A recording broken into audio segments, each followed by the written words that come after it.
तर यानंतरची बातमी आहे उपमुख्यमंत्री देवेंद्र फडणवीस यांच्या संदर्भात। उपमुख्यमंत्री देवेंद्र फडणवीस हे कराडमध्ये आहेत। आंतरराष्ट्रीय कृषी औद्योगिक महोत्सवाचं उद्घाटन उपमुख्यमंत्री देवेंद्र फडणवीस यांच्या हस्ते होणार आहे। उदयनराजे शिवेंद्रराजे भोसले या कार्यक्रमाला उपस्थित आहेत। आंतरराष्ट्रीय कृषी औद्योगिक महोत्सवाचं उद्घाटन हे उपमुख्यमंत्री देवेंद्र फडणवीस यांच्या हस्ते करण्यात आलं।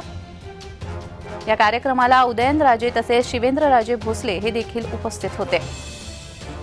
कराडमध्ये आंतरराष्ट्रीय कृषी आणि औद्योगिक महोत्सवाचं आयोजन करण्यात आलेलं आहे। 17 ते 21 जानेवारी दरम्यान हा कार्यक्रम पार पडणार आहे आणि या कार्यक्रमाचं उद्घाटन हे उपमुख्यमंत्री देवेंद्र फडणवीस यांच्या हस्ते करण्यात आलं। या कार्यक्रमाला उदयनराजे तसेच शिवेंद्रराजे भोसले हे उपस्थित होते।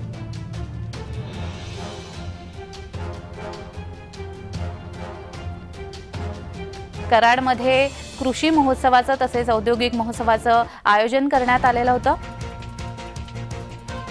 17 ते 21 तारखेदरम्यान हा महोत्सव चालणार आहे आणि या महोत्सवाचं आज उद्घाटन उपमुख्यमंत्री देवेंद्र फडणवीस यांच्या हस्ते करण्यात आलं।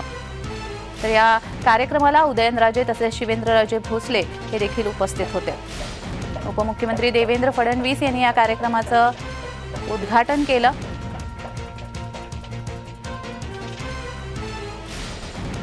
आंतरराष्ट्रीय कृषी तसेच औद्योगिक महोत्सवाचं आयोजन कराडमध्ये करण्यात आलेलं आहे।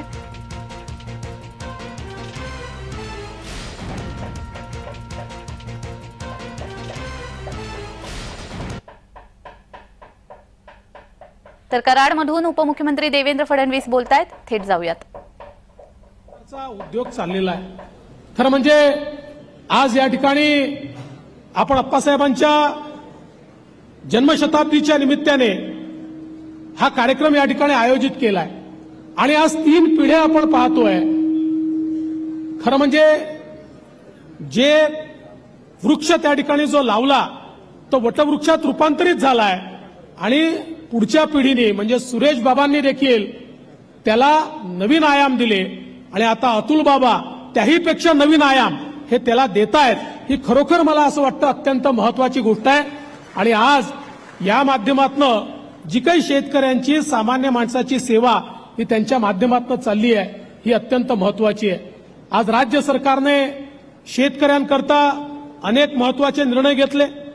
आपण 1 रुपयात पीक विम्याची योजना सुरू केली।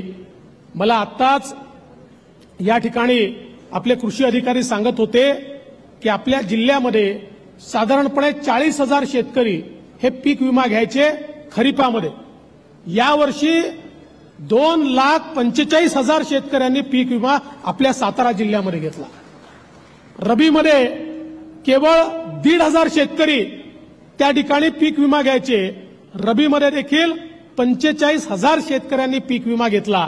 म्हणजे आज आपण 1 रुपयात पीक विमा दिल्यानंतर विम्याचं कव्हरेज वाढतंय, विमा घेण्याकडे लोकांचा कल वाढतोय आणि मला हे देखील सांगितलं पाहिजे की ज्या ज्या भागामध्ये मोठ्या प्रमाणात नैसर्गिक आपत्ती आली पहिल्यांदा विम्याचे अग्रिम 25% हे शेतकऱ्यांच्या खात्यामध्ये आपण 1 महिन्यामध्ये जमा करण्याचा विक्रम या ठिकाणी केला आणि आता उरलेले पैसे देखील शेतकऱ्यांना त्या ठिकाणी आपण देतोय।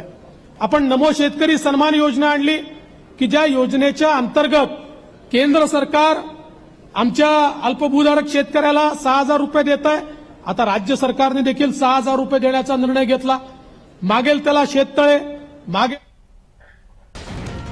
उदयनराजे आणि शिवेंद्रराजे यांच्या उपस्थितीमध्ये कराडमध्ये हा कार्यक्रम पार पडला। उपमुख्यमंत्री देवेंद्र फडणवीस हे देखील कराडमध्ये उपस्थित होते। कराडमध्ये आंतरराष्ट्रीय कृषी औद्योगिक महोत्सवाचं उद्घाटन देवेंद्र फडणवीस यांच्या हस्ते करण्यात आलं।